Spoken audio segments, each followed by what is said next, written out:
جمال الوجود بذكر الإله وتصفو الحياة بنور هدى جمال. اب آیت نمبر 75 سے اللہ تبارک و تعالی درمیان میں مسلمانوں سے خطاب فرما رہے ہیں، اور ان مسلمانوں سے جو یہ چاہتے تھے کہ یہودی اسلام لے آئیں اور اسلام کی مخالفت سے دستبردار ہو جائیں، ان سے خطاب کرتے ہوئے اللہ تبارک و تعالی آگے کی آیات ارشاد فرما رہے ہیں. میں ان کی تلاوت کرتا ہوں اور اس کے بعد ان کا ترجمہ اور پھر تھوڑی سی تشریح. اعوذ باللہ من الشیطان الرجیم، بسم اللہ الرحمن الرحیم. افتطمعون ان يؤمنوا لكم وقد كان فريق منهم يسمعون كلام الله ثم يحرفونه من بعد ما عقلوه وهم يعلمون. وإذا لقوا الذين آمنوا قالوا آمنا وإذا خلا بعضهم إلى بعض قالوا أتحدثونهم بما فتح الله عليكم ليحاجوكم به عند ربكم أفلا تعقلون. أولا يعلمون أن الله يعلم ما يسرون وما يعلنون. ومنهم أميون لا يعلمون الكتاب إلا أماني وإن هم إلا يظنون. فويل للذين يكتبون الكتاب بأيديهم ثم يقولون هذا من عند الله ليشتروا به ثمنا قليلا فويل لهم مما كتبت أيديهم وويل لهم مما يكسبون. وقالوا لن تمسنا النار إلا أياما معدودة قل اتخذتم عند الله عهدا فلن يخلف الله عهده ام تقولون على الله ما لا تعلمون. بلى من كسب سيئة وأحاطت به خطيئته فأولئك أصحاب النار هم فيها خالدون. والذين آمنوا وعملوا الصالحات أولئك أصحاب الجنة هم فيها خالدون. ان آیات کا ترجمہ یہ ہے کہ مسلمانوں، کیا اب بھی تمہیں یہ لالچ ہے کہ یہ لوگ تمہارے کہنے سے ایمان لے آئیں گے، حالانکہ ان میں سے ایک گروہ کے لوگ اللہ کا کلام سنتے تھے، پھر اس کو اچھی طرح سمجھنے کے بعد بھی جانتے بوجھتے اس میں تحریف کر ڈالتے تھے. اور جب یہ لوگ ان مسلمانوں سے ملتے ہیں جو پہلے ایمان لا چکے ہیں تو زبان سے کہہ دیتے ہیں کہ ہم بھی ایمان لے آئے ہیں، اور جب یہ ایک دوسرے کے ساتھ تنہائی میں جاتے ہیں تو آپس میں ایک دوسرے سے کہتے ہیں کہ کیا تم ان مسلمانوں کو وہ باتیں بتاتے ہو جو اللہ تبارک و تعالی نے تم پر کھولی ہیں، تاکہ یہ مسلمان تمہارے پروردگار کے پاس جا کر انہیں تمہارے خلاف دلیل کے طور پر پیش کریں. کیا تمہیں اتنی بھی عقل نہیں؟ کیا یہ لوگ جو ایسی باتیں کرتے ہیں یہ نہیں جانتے کہ اللہ کو ان ساری باتوں کا خوب علم ہے جو وہ چھپاتے ہیں اور جو وہ ظاہر کرتے ہیں. اور ان میں سے کچھ لوگ ان پڑھ ہیں جو کتاب یعنی تورات کا علم تو رکھتے نہیں، البتہ کچھ آرزوئیں پکائے بیٹھے ہیں، اور ان کا کام بس یہ ہے کہ وہم و گمان باندھتے رہتے ہیں. لہذا تباہی ہے ان لوگوں کی جو اپنے ہاتھوں سے کتاب لکھتے ہیں، پھر لوگوں سے کہتے ہیں کہ یہ اللہ کی طرف سے ہے تاکہ اس کے ذریعے تھوڑی سی آمدنی کما لیں.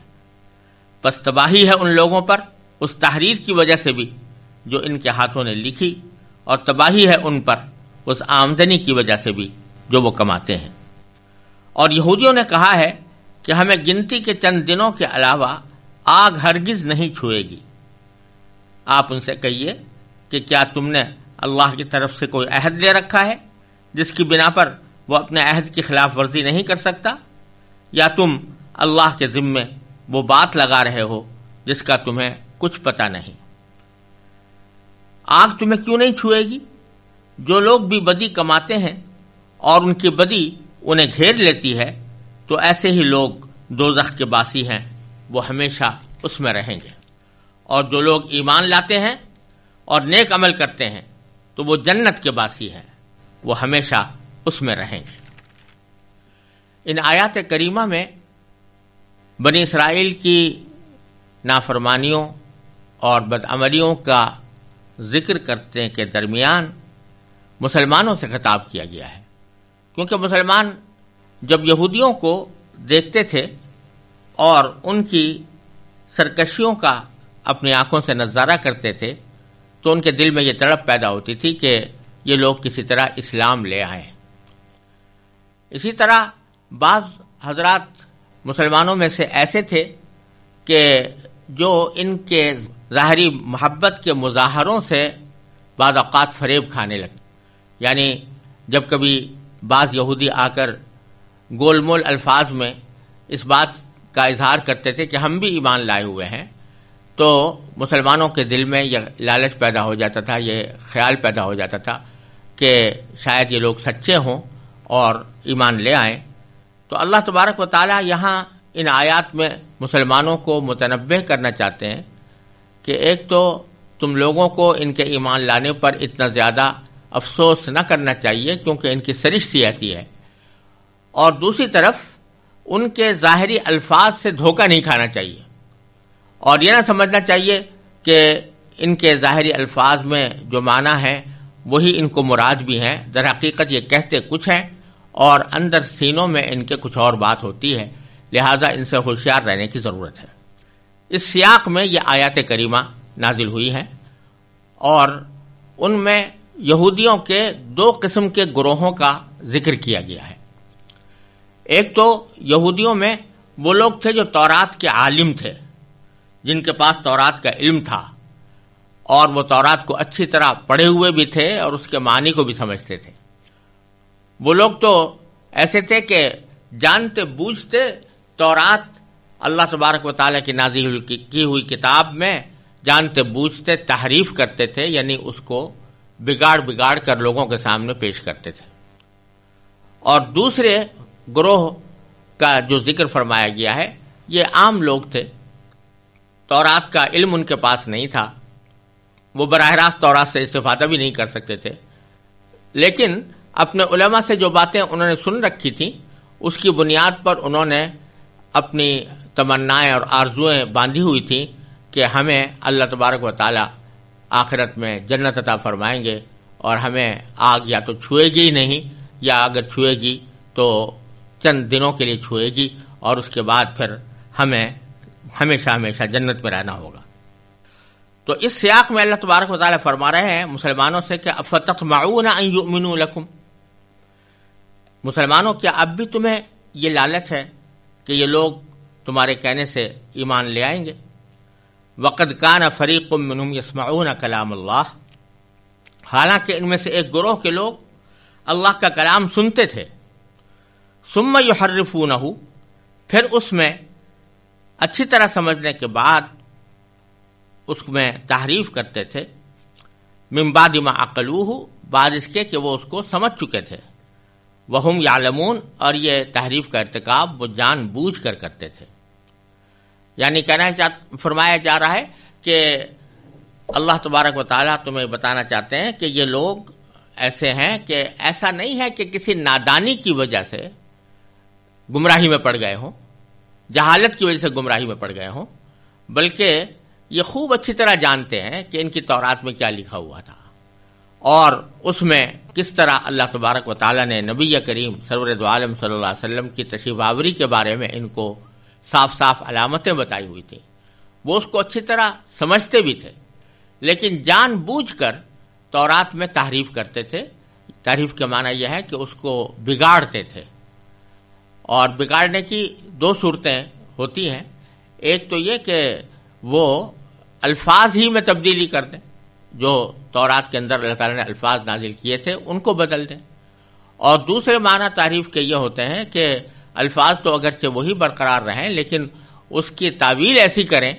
یا اس کے معنی ایسے بیان کریں جو حقیقت کے خلاف ہو۔ پہلی قسم کی تحریف کو تحریف لفظی کہا جاتا ہے اور دوسری قسم کی تحریف کو تحریف معنوی کہتے ہیں، اور اہل کتاب نے اپنی کتابوں میں دونوں قسم کی تحریفیں کی ہیں اور اس کے ثبوت موجود ہیں، اور اس کی تفصیل حضرت مولانا رحمۃ اللہ صاحب کیرانوی رحمۃ اللہ علیہ نے اپنی کتاب اظہار الحق میں بہت وضاحت کے ساتھ اور بڑے مضبوط دلائل کے ساتھ بیان فرمائی ہے۔ اس کتاب کا اردو ترجمہ بائبل سے قرآن تک کے نام سے میری تحقیق اور تشریح کے ساتھ شائع ہو چکا ہے۔ جن حضرات کو یہ بات معلوم کرنی ہو وہ اس کی طرف رجوع کر سکتے ہیں۔ اللہ تبارک و تعالیٰ ان دونوں قسم کی تعریفوں کا ذکر فرما رہے ہیں کہ یہ لوگ اچھی طرح سمجھنے کے بعد بھی جانتے بوجھتے اس میں تعریف کر ڈالتے تھے۔ تو یہ جب لوگ جانتے تھے اور سمجھتے تھے، اس کے باوجود محض اپنی ذاتی خواہشات کی بنا پر یا حسد کی بنا پر یہ تعریف کر رہے تھے، تو ان سے امید کیا رکھی جا سکتی ہے کہ وہ صحیح معنی میں اسلام لے آئیں گے یا صحیح معنی میں حق کو قبول کر لیں گے، کیونکہ یہ کسی غلط فہمی میں مبتلا نہیں ہے، بلکہ گمراہی میں انہوں نے اپنے آپ کو جان بوجھ کر ڈالا ہوا ہے۔ پھر آگے ان کا یہ ایک طریقہ بیان فرمایا کہ وَإِذَا لَقُوا الَّذِينَ آمَنُوا، اور یہ جب یہ لوگ ان مسلمانوں سے ملتے ہیں جو پہلے ایمان لا چکے ہیں، تو قالو، تو وہ یہ زبان سے کہہ دیتے ہیں کہ آمنا، یعنی ہم بھی ایمان لے آئے ہیں۔ اب ان میں دو احتمال ہیں۔ ایک تو یہ کہ یہ ذکر ہو رہا ہے یہودیوں میں سے ان لوگوں کا جو منافق بھی تھے، یعنی زبان سے مسلمانوں کے سامنے اپنے آپ کو مسلمان ظاہر کرتے تھے اور مسلمانوں ہی کی طرح اپنے آپ کو رکھنے کی کوشش کرتے تھے، لیکن درپردہ وہ مسلمان نہیں تھے۔ اور دوسرے اس میں وہ لوگ بھی داخل ہیں کہ جو در حقیقت یہ جملہ جو کہتے تھے کہ ہم بھی ایمان لے آئے ہیں، تو ان کا در حقیقت مقصد یہ ہوتا تھا کہ ہم تو اپنی کتاب پر یعنی تورات پر ایمان رکھتے ہیں، حضرت موسیٰ علیہ السلام کی رسالت پر ایمان رکھتے ہیں، اور یہ ایمان لانا ہمارے لیے کافی ہے، ہمیں نبی کریم صلی اللہ علیہ وسلم پر ایمان لانے کی یا قرآن پر ایمان لانے کی ضرورت نہیں ہے۔ تو مسلمانوں کے سامنے ایک ایسا گول مول جملہ بولتے تھے کہ ہم تو خود مومن ہیں یا ہم تو خود ایمان لا چکے ہیں، جس سے مسلمانوں کو یہ ظاہر ہو کہ یہ رسول کریم صلی اللہ علیہ وسلم پر اور قرآن پر ایمان لا چکے ہیں، لیکن حقیقت میں وہ ان کا مقصد کچھ اور ہوتا تھا۔ اب ان کا حال یہ ہے کہ زبان سے تو انہوں نے کہہ دیا کہ ہم ایمان لائے ہیں، وَإِذَا خَلَا بَعْضُهُمْ إِلَىٰ بَعْضٍ، اور جب یہ ایک دوسرے کے ساتھ تنہائی میں جاتے ہیں تو قالو، وہ یہ آپس میں ایک دوسرے سے کہتے ہیں کہ أَتُحَدِّثُونَهُمْ بِمَا فَتَحَ اللَّهُ عَلَيْكُمْ، یعنی ایک دوسرے کو ملامت کرتے ہیں۔ ملامت یہ کرتے ہیں کہ بعض یہودی مسلمانوں کی خوشنودی حاصل کرنے کے لیے تورات کے وہ حصے ان کو بتا دیا کرتے تھے جن میں نبی کریم سرور دو عالم صلی اللہ علیہ وسلم کی تشریف آوری کی پیشین گوئی کی گئی ہے، بشارتیں دی گئی ہیں۔ وہ تورات کے حصے ان کو سنا دیتے تھے کہ دیکھو یہ تو ہماری تورات میں پہلے سے لکھا ہوا ہے کہ نبی کریم صلی اللہ علیہ وسلم تشریف لائیں گے، ان کی علامتیں یہ ہوں گی۔ تو جو لوگ یہ بتا دیتے تھے مسلمانوں کی خوشنودی حاصل کرنے کے لیے، ان سے دوسرے یہودی خطاب کر کے یہ کہتے تھے کہ کیا تم ان مسلمانوں کو وہ باتیں بتاتے ہو جو اللہ تعالیٰ نے تم پر کھولی ہیں، بما فتح اللہ علیکم، جو تم پر کھولی ہیں، یعنی جو باتیں تمہارے سامنے اللہ تعالیٰ نے بیان فرمائی ہیں تورات میں، وہ تم ان کو بتا دیتے ہو۔ لیحاجوکم بہ عند ربکم، تاکہ یہ مسلمان، اس کا انجام یہ ہوگا کہ جب تم ان کو یہ باتیں بتاؤ گے تو یہ مسلمان تمہارے پروردگار کے پاس جا کر انہیں تمہارے خلاف دلیل کے طور پر پیش کریں گے اور کہیں گے کہ دیکھو یہ ہمیں خود ان یہودیوں نے بتایا تھا کہ تورات کے اندر نبی کریم صلی اللہ علیہ وسلم کی تشریف آوری کی پیشین گوئی موجود ہے، اس کے باوجود یہ لوگ نبی کریم صلی اللہ علیہ وسلم پر ایمان نہیں لاتے، تو یہ وہاں جا کر دلیل کے طور پر تمہارے پیش کریں گے کہ ہم سے خود انہوں نے کہا تھا، اس کے باوجود یہ ایمان نہیں لاتے۔ افلا تعقلون، تو کیا تم اتنی سمجھ نہیں رکھتے کہ مسلمانوں کو ایسی باتیں نہیں بتانی چاہیے؟ اب یہ ان کی حماقت تھی کہ گویا اللہ تبارک و تعالیٰ کو پتہ نہیں ہے کہ تورات میں کیا لکھا ہوا ہے اور یہ لوگ زبان سے کیا کہہ رہے ہیں اور ان کے دل میں کیا ہے. تو آگے اللہ تبارک و تعالیٰ نے فرمایا اولا یعلمون، کیا یہ لوگ یہ نہیں جانتے ان اللہ یعلم ما یسرون وما یعلنون، کہ اللہ تبارک و تعالیٰ کو ان ساری باتوں کا خوب علم ہے جو وہ چھپاتے ہیں، ما یسرون جو وہ چھپاتے ہیں، وما یعلنون اور جو وہ ظاہر کرتے ہیں. لہذا ان کے ظاہر کرنے اور چھپانے سے کچھ فرق نہیں پڑتا. اللہ تبارک و تعالیٰ کو ان کا سارا حال معلوم ہے اور اس کے نتیجے میں ان کو جو کچھ سزا ملنی ہے وہ مل کر رہے گی. یہ تو ذکر تھا یہودیوں کے اس گروہ کا جو تورات کے عالم تھے. آگے اس گروہ کا ذکر ہے کہ جو خود عالم نہیں تھے لیکن ان عالموں کے کہنے سے وہ دل میں یہ آرزویں چھپائے بیٹھے تھے کہ بس ہم ہی اللہ تعالیٰ کے منتخب بندے ہیں اور ہمارے سوا کوئی اور اللہ تبارک و تعالیٰ کا محبوب نہیں ہے اور ہم ہی کو جنت ملنے والی ہے. ان کا ذکر کرتے ہوئے فرمائے وَمِنْهُمْ أُمِّيُّونَ، ان یہودیوں میں سے کچھ لوگ ان پڑھ ہیں، لا یعلمون الکتاب، جو کتاب یعنی تورات کا علم تو رکھتے نہیں، الا امانیہ، البتہ کچھ آرزویں ہیں جو انہوں نے پکا رکھی ہیں اور ان کا کام یہ ہے کہ وَإِنْهُمْ إِلَّا يَظُنُّونَ، ان کا کام بس یہ ہے کہ وہم و گمان باندھتے رہتے ہیں، یعنی یہ وہم اور یہ گمان کہ بس ہم ہی کو اللہ تبارک و تعالی جنت عطا فرمائیں گے، ہمارے سوا کسی اور کو نہیں ملے گی. تو آگے اللہ تبارک و تعالی دونوں گروہوں کے بارے میں یہ فرماتے ہیں کہ ان کا انجام کیا ہونے والا ہے. فَوَيْلٌ لِّلَّذِينَ يَكْتُبُونَ الْكِتَابَ بِأَيْدِيهِمْ، پس تباہی ہے ان لوگوں کے لیے جو اپنے ہاتھوں سے کوئی تحریر لکھتے ہیں. ثم یقولون ھذا من عند اللہ، پھر کہتے ہیں کہ یہ اللہ تعالیٰ کی طرف سے ہے. لیشتروا بہ ثمنا قلیلا،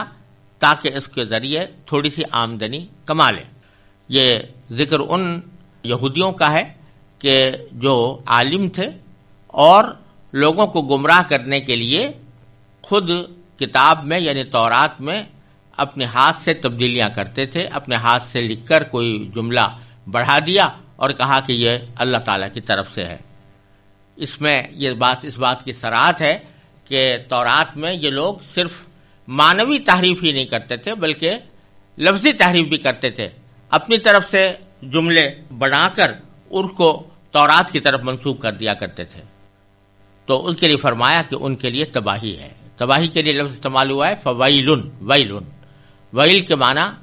عذاب کے بھی ہوتے ہیں، تباہی کے بھی ہوتے ہیں، افسوس کے بھی ہوتے ہیں. تو یہاں ان پر افسوس کا اظہار کیا جا رہا ہے ان کے اس عمل پر، اور ان کا انجام بتایا جا رہا ہے کہ ان کو بہت سخت عذاب ہوگا اور تباہی ہوگی. پھر آگے فرمایا فویل لہم مما کتبت ایدیہم وویل لہم مما یکسبون، تباہی ہے ان کے لیے اس تحریر کی وجہ سے بھی جو ان کے ہاتھوں نے لکھی ہے، اور وویل لہم مما یکسبون، اور تباہی ہے ان پر اس آمدنی کی وجہ سے بھی جو وہ کماتے ہیں. یعنی ایک تو قرآن کریم یا اللہ تعالیٰ کی کسی کتاب کے اندر کوئی ادنا تبدیلی جان بوجھ کر کرنا، یہ بذات خود ایک بہت بڑا عظیم گناہ ہے جس کا نتیجہ بہت بڑی تباہی کی صورت میں نکلنے والا ہے. تو یہ تورات کے اندر جو جانتے بوجھتے تبدیلی کرتے ہیں تو ایک تو تباہی ان کے لیے اس وجہ سے ہے، دوسرے یہ کہ اس تبدیلی کے نتیجے میں وہ آمدنی کماتے ہیں. یعنی رشوت لے کر بعض اوقات تورات میں تبدیلیاں کرتے ہیں اور اس کی وجہ سے ناجائز آمدنی کماتے ہیں. تو ناجائز آمدنی کا کمانا یہ بذات خود ایک بہت بڑا جرم ہے اور یہ بھی ان کو تباہی کی طرف لے جانے والا ہے. اور آگے پھر اللہ تبارک و تعالیٰ نے اس چیز کی وضاحت فرمائی ہے کہ جو پیچھے کہا گیا تھا کہ انہوں نے تورات کو ایک آرزو باندھنے کا ذریعہ بنا رکھا ہے، انہوں نے آرزویں باندھ رکھی ہیں. یہ ان لوگوں کا ذکر ہے کہ جو کتاب کا علم تو رکھتے نہیں تھے لیکن انہوں نے اپنے علماء کے کہنے کی وجہ سے کچھ تمنائیں باندھی ہوئی تھیں، آرزویں باندھی ہوئی تھیں. تو وہ آرزویں کیا تھیں اس کا ذکر اگلی آیت میں فرمایا، وَقَالُوا لَن تَمَسَّنَا النَّارُ إِلَّا أَيَّامًا مَّعْدُودَةً۔ انہوں نے یہ بات کہی ہے کہ ہمیں گنتی کے چند دنوں کے علاوہ آگ ہرگز نہیں چھوئے گی۔ مطلب کہنے کا یہ ہے کہ ہم تو اللہ تعالیٰ کے محبوب بندے ہیں، لاڈلے بیٹے ہیں اللہ تبارک و تعالیٰ کے، لہذا ہم دنیا میں کچھ بھی کرتے رہیں تو اول تو ہم جہنم میں جائیں گے نہیں، اور اگر بہت ہی بدعمالیاں ہوئیں اور اس کی وجہ سے اللہ تبارک و تعالیٰ نے ہمیں دوزخ میں داخل کیا تو بھی کچھ دن وہاں رہیں گے، اور اس کے بعد پھر ہم ہمیشہ ہمیشہ جنت کے باسی بن جائیں گے۔ یہ آرزویں انہوں نے باندھ رکھی تھیں۔ تو اللہ تعالیٰ اس پر تبصرہ کرتے ہوئے فرماتے ہیں، قل، نبی کریم صلی اللہ علیہ وسلم سے خطاب ہے کہ آپ ان سے کہہ دیجئے، اتخذتم عند اللہ عہدا، کہ کیا تم نے اللہ تعالیٰ کی طرف سے کوئی عہد لے رکھا ہے، فلن یخلف اللہ عہدہ، جس کی بنا پر وہ اپنے عہد کی خلاف ورزی نہیں کر سکتا۔ کیا اللہ تعالیٰ نے کوئی تم سے یہ وعدہ کیا ہے، کوئی عہد دیا ہے کہ ہم تمہیں کبھی بھی دوزخ میں داخل نہیں کریں گے اور ہمیشہ ہمیشہ جنت میں رکھیں گے؟ کیا ایسا کوئی عہد ہے؟ ظاہر ہے کہ ایسا کوئی عہد موجود نہیں تھا۔ یا ام تقولون علی اللہ ما لا تعلمون، یا پھر تم اللہ تعالیٰ کے ذمے وہ بات لگا رہے ہو جس کا تمہیں کچھ پتہ نہیں۔ اب آگے حقیقت اللہ تعالیٰ بیان فرماتے ہیں، بلا، تم جو کہہ رہے ہو کہ ہمیں آگ نہیں چھوئے گی مگر چند دنوں کے لیے، تو کیوں نہیں چھوئے گی؟ من کسب سیئۃ، اللہ تعالیٰ کا عدل و انصاف کا قانون یہ ہے کہ جو لوگ بھی بدی کماتے ہیں، جو لوگ بھی کوئی برائی کماتے ہیں، وَأَحَاطَتْ بِهِ خَطِیئَتُهُ، اور ان کی بدی انہیں گھیر لیتی ہے۔ کیا معنی کہ ایک تو بدی آدمی اس طرح بھی کرتا ہے کہ ایمان تو لے آیا ہے اور مومن ہونے کے لیے جو شرائط ہیں اس نے پوری کر دی ہیں، پھر بھی اس سے کوئی غلطی ہو گئی تو یہ بدی تو بے شک ہوئی، لیکن بدی نے اسے گھیرا نہیں۔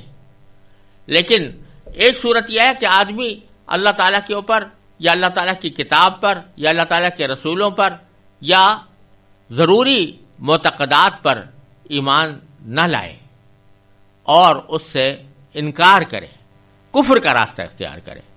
تو اس وقت بدی اس کو گھیر لیتی ہے۔ بدی کے گھیرنے کا مطلب یہ ہے کہ اب وہ پورا بدی کا پلندہ بن گیا۔ تو جس کو بدی گھیر لیتی ہے فَأُولَئِكَ أَصْحَابُ النَّارِ، تو ایسے لوگ ہی دوزخ کے باسی ہیں۔ دوزخ کے باسی ہیں یعنی دوزخ کے رہنے والے ہیں۔